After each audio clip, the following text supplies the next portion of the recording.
All right, guys, welcome to another podcast. So I'm just going to go through a quick update on the school's rugby calendar. Obviously, the season's just started in South Africa and quite far advanced in other countries such as England and Ireland. But what I'm going to be doing is periodically updating my followers on what's happening in the world of schools rugby, and I'm going to try and cover as much as possible. So I'm going to offer some brief commentary on Australia, England, Ireland, and New Zealand with sort of schools updates with as much information as I have access to. But this episode, I'm not going to have any updates from Australia and New Zealand as the seasons haven't started yet. So if this is not the case, can one of my followers just update me? That would be great. And the South African section on these sort of updates will include a top 10 at the end of each video. So in terms of England, Warwick scored through to the final of the NatWest Schools Festival. They had a 36-24 win over Woodhouse Grove. Warwick have won the previous 2 years and are actually looking at a hat-trick this year. So they're going to be facing Whitgift School in the final, and Whitgift had a 57-15 win over Marlborough College. And under 15 Cup's going to be contested between Northampton School and Wellington College. And just in terms of the season in England, Sedberg again showed their dominance. They won the Daily Mail Sox Trophy, beating Millfield in a tight final, 8 points to 6. Again, managed to finish the season with a 100% record, and they're definitely going to be up there in the Global Schools Top 20. And Hartbury once again won the AASC League with a 26-20 win over Beach and Cliff School. And Hartbury once again will be at the World Schools Festival, which starts in less than a month's time. In terms of Ireland, one of my predictions for the Senior Schools Cup, the Leinster Senior Schools Cup, was St. Michael's winning the trophy, and it looks like there's a high probability this is going to be the case. So they're going to be playing Gonzaga College in the final on the 17th of March, and surely they're going to be favourites again. I mean, they've beaten Blackrock and Belvedere College already. And then another of my predictions was Presentation Brothers taking the Munster Trophy, and they'll be playing Christian Brothers in the final on the 17th. And in terms of the Ulster Cup, you've got Methodist College versus Campbell College. Methodist heavy favourites over there. And the Connacht Cup, you've got Garbally against CBS Roscommon, and Garbally obviously very hot favourites over there as well. Moving on to South Africa. Now, obviously, I'm South African and I've got a lot more access to information, a lot more context. So the most of my content is going to be focused on South Africa, but generally the major schools in South Africa. I will, however, update periodically on the major derbies for the smaller schools. And the season's just begun, and already we've seen some schools show their intent. So just some results to go through. Dale had a great win over Stirling, 56-24. Selborne looked really good against Hudson Park, guys. Very, very good. They had a 42-12 win. Could have been a lot more. One thing I do worry about for Selborne is that if either Goosen or Jared Taylor get injured, it could be a long season for them. I think there's a lot of focus on these two players, even though they've got some great players. Watch out for the centre as well. I think it's Mapanselo or something like that. He's bloody good. Definitely will make SA schools this year. And I think he's the Selborne captain as well. Then Queens have struggled for a couple of years. Had a nice win over Cambridge. St Andrews versus Niku Milan. I'm told that St Andrews looked slick.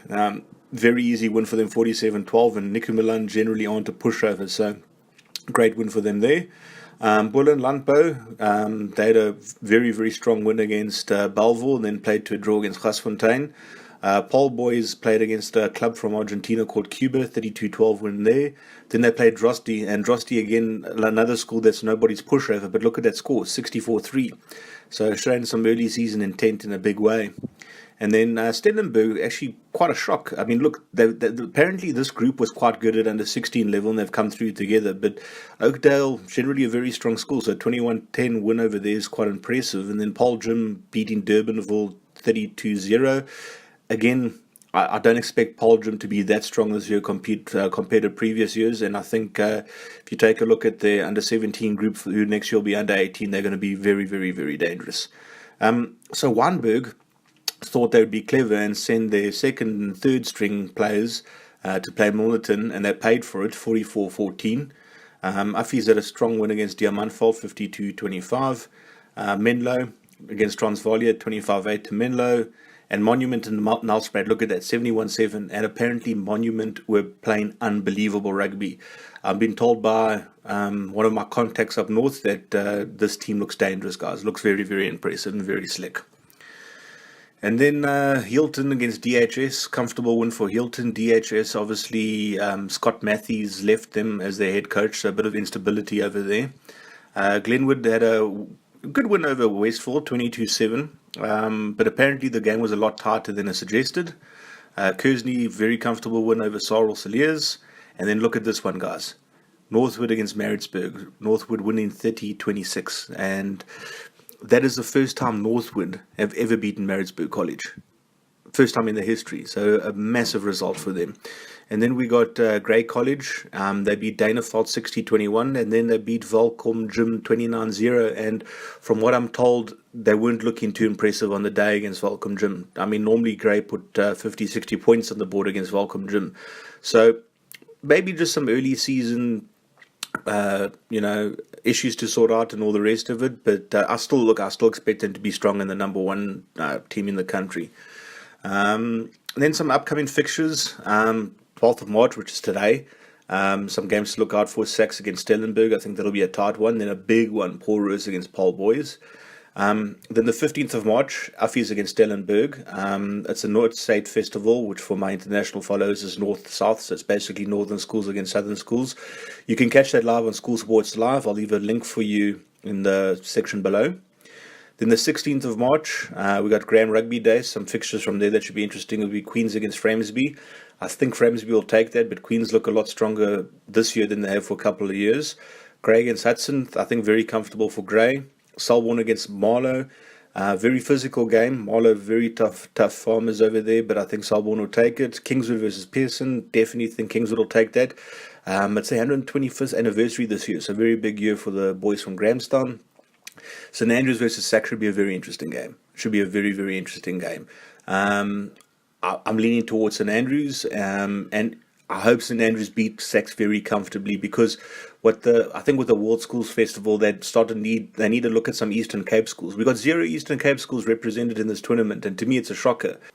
I mean, you got schools from every other region except for the Eastern Cape, and the Eastern Cape's a hotbed of rugby talent, especially black rugby talent.